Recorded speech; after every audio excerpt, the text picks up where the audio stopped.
Welcome to Wine Soundtrack USA. Listen to the passion with which producers narrate their winery and their world in 30 answers. Discover their stories, personalities, and passions. Hello, friends and listeners of Wine Soundtrack. This is Allison Levine, and today I am in Lodi, California with Sue Tipton of Acquiesce Winery. Sue, welcome, and tell us a little bit about Acquiesce. Hi there, Allison. Thank you for having me. Acquiesce is a white wine winery in the Lodi wine appellation, and we focus on white Rhone-style varietals, very unique to this area. And I fell in love with the white Chateauneuf du Pape years ago and decided to plant those grapes here, and that's what we focus on. So when you say white Rhone varieties, can you kind of list out what grapes you're growing here? Sure. We're growing Grenache Blanc, Picpoul Blanc, Viognier, Roussanne, Clairette Blanche, Bourboulon, and then we also have a red Grenache that we make a dedicated rosé with. I'm sure many grapes people haven't heard of, but they're blended in the Rhone Valley, so you've pulled them out. And very unique because Lodi is not really known as a white wine region. It's known as the Zin capital, so exclusively white wines. What is your total case production? Last year we made 3,000 cases, the year before 4,000, so it's about 3,500 cases a year. Okay. And where is your wine available? Basically from the tasting room or online. So we sell everything direct to consumer. There's a few restaurants in Lodi that carry our wines, but other than that, it's just our consumers and wine club members. Perfect. So I know that you mentioned that you were inspired by a Chateauneuf du Pape Blanc. Would you say, before we go back to that, what is your first memory relevant to wine? So I always loved wine over any other beverage, and always gravitated towards whites from Europe. And so even though I do love red wines also, when I went to the restaurant, I would always order a white. And so probably before I found this white Chateauneuf du Pape, I was drinking Sauvignon Blancs and Pinot Grigios, occasionally Chablis from France. But I really enjoyed whites. I thought they were nice and refreshing. But it took a while to find this Chateauneuf du Pape white. And when you think about one of those most memorable wines, is it that Chateauneuf du Pape Blanc? Yes, and so, unfortunately, I didn't find that wine till I was about 50 years old. And like I said, I'd been drinking wine for at least 30 years before that. And I don't have a romantic story to tell about it. There's a liquor store in California called Bevmo, and I picked up this white Chateauneuf du Pape from Bevmo, and I brought it home, and I thought, oh my gosh, this is like the best wine I've ever had. So, of course, I didn't think I'm going to plant a vineyard and make wine. That was not on my agenda. So I went back to Bevmo with my bottle and said I'd like 2 cases of this amazing wine. And they got on their computer and they said, well, you're holding the last bottle in California. And that's what started me on the journey to say, okay, why have I never tried this before?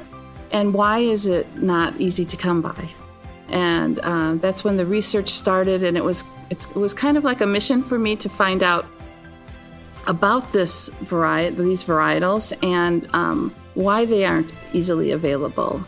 And what I found out was that the region, Chateauneuf du Pape in France, which is in the southern Rhone, grow mostly GSM blends, which is Grenache, Syrah, Mourvedre, and only about 5% of the grapes grown in that region are white. So they export to 50 different countries, and the chances of finding them in the U.S. are pretty rare. And when you do find them, they're pretty expensive. And I'm talking about the premium wines, usually $75 a bottle. And that's probably why I'd never tried one before. So obviously that would probably be the most memorable wine you've ever drunk, even though I'm sure you had plenty of good wines prior and since. When you, if we were to come into your cellar today, what kind of wines would we find in there? In my personal cellar? You would find wines from Chateauneuf du Pape. Reds and mostly whites, just because I like to compare what we're doing here with the masters that have been doing it for hundreds of years. And also our trips to France, that's what the mission's been, is to see what they're doing and maybe getting some inspiration to do something a little different. And so I don't know that there would be one in particular, but there are probably a good 4 or 5 that are still in our cellar that are from our last trip to France. So. And have you opened anything recently that drank really well? Yes, actually, a friend, a wine writer called Susan Manful from Provence Wine Zine. Great website, check it out. She's a French wine specialist, and she focuses on Provence. And she sent one called Lafage, which was a white blend of Grenache Blanc grapes that are over 100 years old. Ooh. And very affordable, which was interesting too. And actually, we just ordered 6 bottles of that. Yeah. So, do you think there's a such thing as a perfect variety? It depends if you're asking me as a winemaker or as a vineyard grower. There's the wines, the grapes are different in the vineyard than they are in the cellar. So there's some grapes that are very difficult to grow, and we have one called Roussanne. We call it the Princess because every year it provides surprises to us. Even though it's been grown off and on in the U.S. for over 100 years, there's only 300 acres available, and we have 2 acres of Roussanne here. But I think if you weren't a winemaker that wanted this particular varietal, you would have no incentive to grow it as a seller of grapes because it's uneven ripeness. You don't get the crop load that you would like to get or see. But in the winery, it's beautiful. So as far as it has this dual personality where in the vineyard, it's a problem, but I've never had problems with it in the winery. Yeah. So is it close to perfection? Or perfection only in one place? In one place only, yeah. But we do have other varietals that are much easier in the vineyard and the winery. Picpoul Blanc in particular for this Lodi wine region. And we're seeing more of it planted here since we did plant some over probably 14 years ago. And we see other wineries planting it because it really loves the climate. It's very little problem in the vineyard. And it's a breeze as a winemaker to make. So as a small producer, what's your opinion of wine critics and scores? Well, obviously wine critics get the word out about wines, and that's great for winemakers because otherwise no one would hear about you. But I think there's been a bias in the industry overall with white wines. And if you look at scores in judgings, usually the reds take the higher scores. If you have a 100-point score, it's very rare to find a white that is even in the 90s. As you see in some magazines, obviously, too, that focus on it. The focus is bigger reds and not so much whites. And I would like to see that change. I think there's a bias of it, and I've noticed more women that judge competitions, white wines get more attention. So I don't know if it's a male-female thing or it's just the old school people that the Robert Parker kind of influence with the big reds. But I would like to see a little more attention paid to the whites, obviously. Sure. So if I were to ask you in a quick answer, red, white, or rosé? White. Still or sparkling? Still. Okay, that was easy. So here's an interesting thing, pairing food and wine. I know that in your tasting room, you do a lot with pairing your wines with small bites. How do you approach food and wine pairing? Do you think there are rules to follow, or do you like to be a little more eclectic? I don't think there's rules to follow. And One thing about white wines with pairings, most people will say, well, don't white wines just pair with chicken and fish? And that is, it's just not true. When we have chefs here preparing winemaker dinners, they're thrilled to be working with only white wines because white wines pair with more foods than red wines. So, if you have, Hardy's Zinfandels, you're pretty much limited to the pairings. But the white wines open up a whole broad category of vegetables and all kinds of different foods, including red meats, like lamb and pork, which is white meat, I don't know. But there are lots of different ways to pair. And there is nothing I don't feel there's anything set. So what we try to do here is two things. Find the right pairing that will easily speak to the wine and the food. So when you try them together, they make each other taste even nicer or better. But also we have to limit it to what we can achieve here at the winery. Obviously we're not going to roast a chicken and share it with everyone on a given day. But so that's been a challenge. And my husband Rodney's been key at researching and coming up with, he's kind of taken a creative retirement with food. And he researches Jacques Pepin. Every morning I see him, he's watching a video on food. And so he's done a great job, but it's been a lot of fun. Wow. So for somebody who hasn't had the pleasure to taste your wines yet, what do you think they're missing out on? It's really hard to say, and it's really fun to watch someone that's never tried my wines, that's a wine drinker. I think it's a really eye-opening experience to try these whites. So one thing we've done is convert a lot of red wine drinkers. So red wine drinkers typically think of white wine as maybe a Sauvignon Blanc or a Chardonnay, and they've really never tried these big, full-bodied whites. I even have several of them say, I was dragged here by a friend. I said, I do not drink white wines. And then I signed up for the wine club. So it's something, you have to taste them. It's difficult for me to just tell you what it is about them. But once you try them, I think there's really no going back. You're going to want more of them. So if a space alien were to land in your property right now, which of your wines would you welcome them with? Probably our Grenache Blanc. It's our signature varietal, the first white that we planted here. You live here on your property.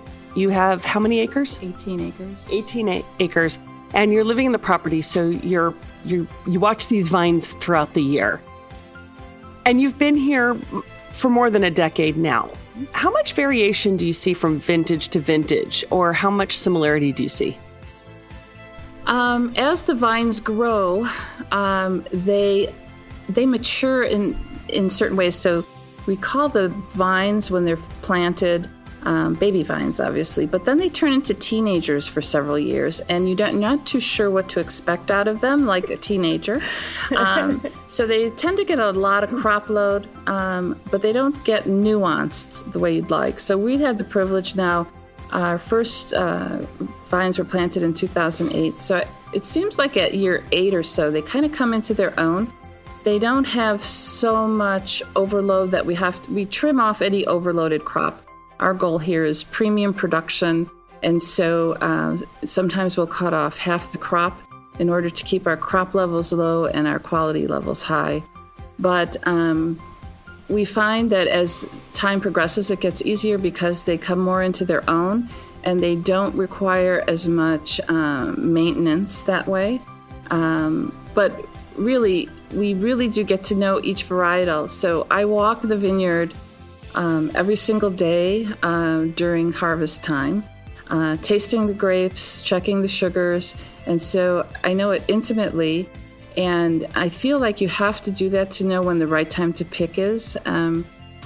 It's not just a matter of taking samples, sugar samples. You really have to know what you're looking for as far as ripeness. So that kind of brings up two questions. You're walking through your vineyards. You're checking everything out. Do you talk to your vines? And if so, what do you say to them? When I'm in Roussan, I'm like, oh no, not again. But every other one, I don't talk to them, but I do take in what they are achieving, and it is a wonder. You know, one thing I've learned, I'm going to be 65 this year. I look at my life now in terms of harvests and not in years. And I think, how many harvests do I have left? So when I'm out there in the vineyard, it's almost an otherworldly experience in that you're commuting with these vines and you realize they represent 1 year of your life. Huh. And you were also saying getting to know these vines intimately. It's not just about sugar levels. So are there certain signs or predictors that you look for that'll tell you that it's time to harvest or what kind of harvest you're going to have? Yes. So, you pretty much want to take the grapes as far as they can go as far as ripeness, still staying in your sugar levels. So, the temptation for us, it's a lot easier because we're a small vineyard and we'll pick in 1 acre parcels, and we pick when we feel it's the ideal time to pick. When you're a very large grower, you don't have that luxury because you have only so much time to pick, and we're able to really kind of take our time and determine just exactly what that is. But to me, it's about taste. It's about seed ripeness. So when the seeds are at a certain point, and then also the sweetness. And in the years that you've been here now, you're going on, you said 2008. So you're, at 12, 13 years. Have you established any traditions for the start of harvest or the end of harvest? Not really. I think, it's a lot of work for just a couple people to take this many grapes through harvest. And I think, if anything else, our tradition is to celebrate with one of our sparkling Grenache Blancs at the very end of harvest, put our feet up and really relax. So when you were little, what did you want to be when you grew up? Or what did you do before becoming a winemaker? When I was little, I wanted to be a teacher. And before I became a winemaker, I was a corporate wife, raising 3 boys. And my husband and I lived all over the country, and we lived in Europe for a while. So I think living that corporate lifestyle and meeting people from all walks of life, a lot of Europeans, and then having them to dinner and cooking for them, and that experience that you get when you go to France or you go to Italy and you sit down at a table with somebody from another culture, really ingrained this whole food and wine experience for me.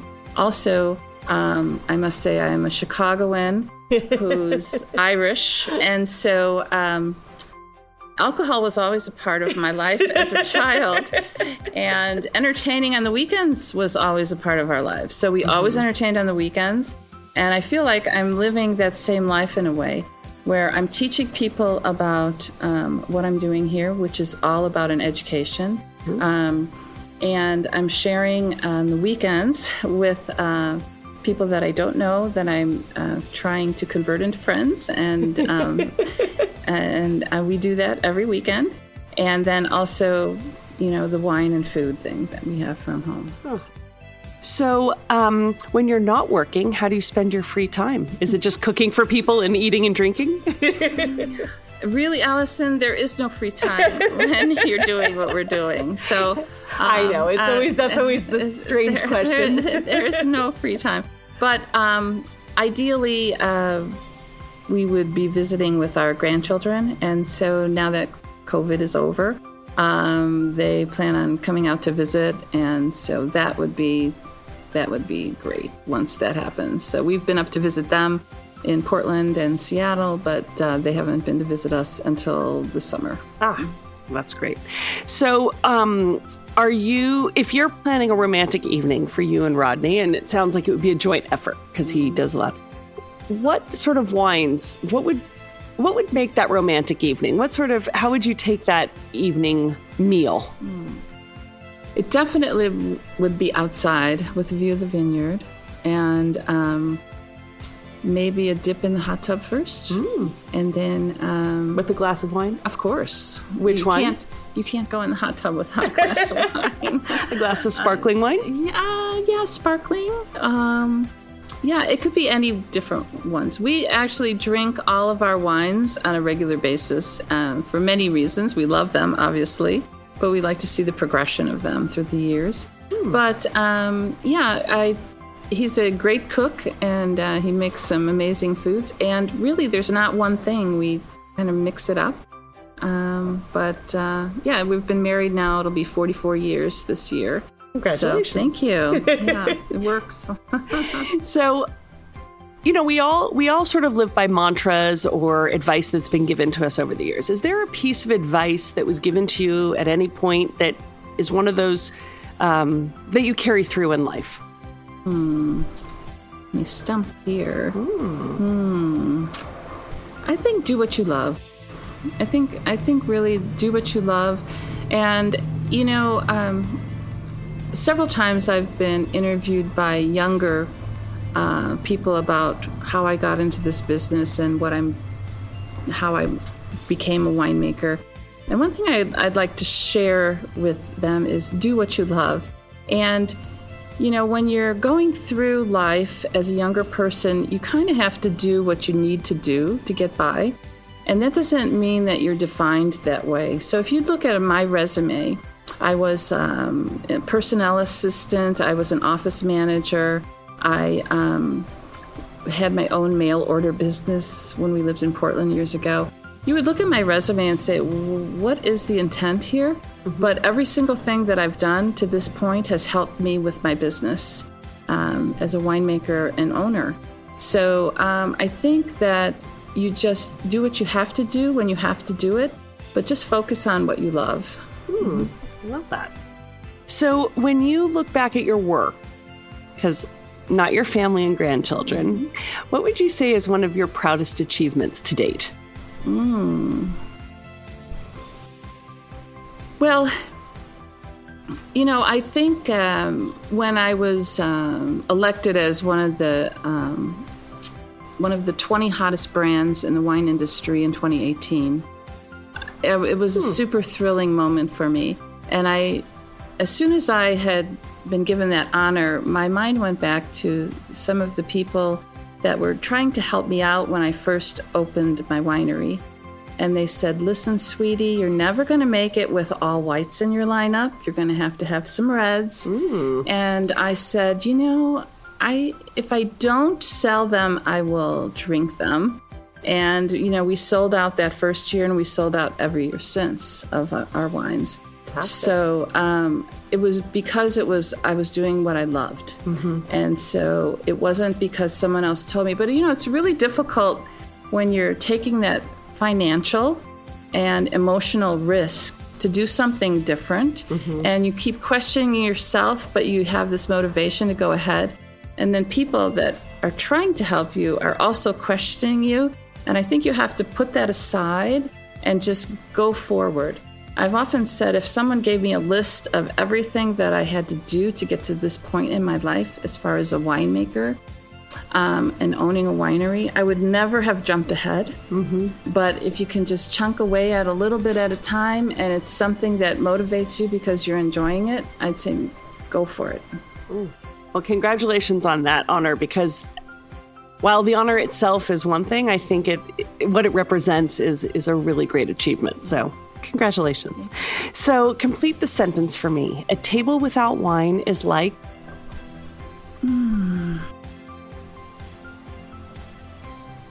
A man without pants? I like that. So You know, you were just talking a minute ago about people who had kind of poo-pooed you and warned you and things like that. And obviously you've shown them. If there was one person, living or deceased, that you could share a bottle of wine with that you wish could taste your wine today, that could be sitting at a table with us, and they could be someone you know or don't know, but is there one person you'd love to see be drinking Acquiesce? My father. Yeah. Yeah. So he passed away No. before. So that's the image. No, that's beautiful. So I'm gonna kind of take you out to a deserted island. Okay. I'm gonna take a good guess. You're allowed to take 3 wines with you. I'm gonna take a wild guess. They're gonna be white wines, but you could surprise me. What 3 wines would you take with you? They would be mine. Ah. Okay. It would probably be our Claret Blanche, our Grenache Blanc, and my Rosé. Ooh. To mix it up a little. I love how you're just very loyal to your own brand, but it says a lot when your favorite wines are what you make. Mm-hmm.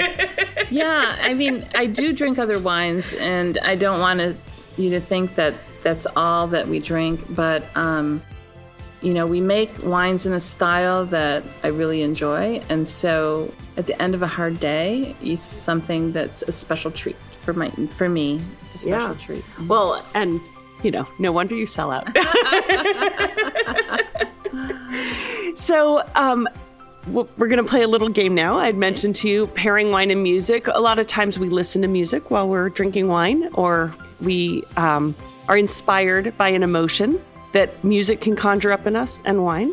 So based on your wines that we'll focus on, just pair it with a genre, a particular song and artist. But before we jump to your wines, I want to do that Chateauneuf de Pape Blanc. The Chateauneuf de Pape Blanc? The first wine that you ever drank, like what kind of music would you want to listen to? Oh, that probably would be French music. I see myself sitting in a cafe in Paris, sipping that wine, and French music would be playing for sure. But I do have a story about music. Okay. When it comes to my wines. Uh-huh. So the name Acquiesce actually comes from a Katie Lang song. So when we were living in Portland, Oregon, back in the 90s, Rodney was traveling in a corporate job, and I think he had traveled 8 different countries in 10 days. Ooh.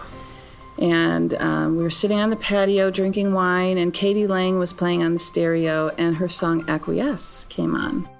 And she's talking about basically, you're not sure, but she's either surrendering to a higher power or a person. Mm-hmm. And Rodney turned to me and said, "We're going to have a place one day, and we're going to call it Acquiesce." And I said, "Really? What's it going to be like?" And he said, "We're going to see the sunrise and the sunset. We're going to have property, and we're going to love it there." So when we bought our vineyard home back in 2003, we called the ranch Acquiesce. And so we had no intentions at the time of making wine or converting our 100-year-old barn into a tasting room, but we called the property Acquiesce. So when we did all that, obviously, we called the winery Acquiesce. Ah. Now, does every wine pair with Katie Lang? Of course. Yes, and actually, our Ingenue is the name of one of her albums. So our newest wine, Ingenue, is a blend of 4 different varietals, and it's an homage to Katie Lang. And just to pull a couple others out, what about the Peak Pool? What about as far as music or, Peak Pool? Ooh, that would be racy. You should, I'm not a music person, but it would be a very racy kind of, because it's a very racy wine. So it's meant to go with oysters, mussels, and shellfish. It's low in alcohol. But it's got a lot going on, especially the Lodi version. So music that's really racy and edgy. Okay. Heavy metal? Ooh. Kind I like that. Ooh. And your Grenache Blanc, your very first wine. That would be something smooth, like blues. Yeah. Ooh, I like that. Yeah. Ooh. Okay, I won't put you on the spot anymore. I understand that. So, we all dream about traveling, and there's so many wine regions to explore. What wine region is at the very top of your bucket list? What's the next place that you want to hit? I'm sure the list is probably, 2 pages long, but what's at the very top, 1 or 2 regions? Yeah, so probably Cassis. I would like to be on the coast in France and see the beautiful white sand beaches and the vineyards that are there. I love whites from the south of France. You don't find a lot of them in the U.S., but they have a great minerality to them. Because we've been referred to this one little town called Uzès, which is outside of Châteauneuf-du-Pape.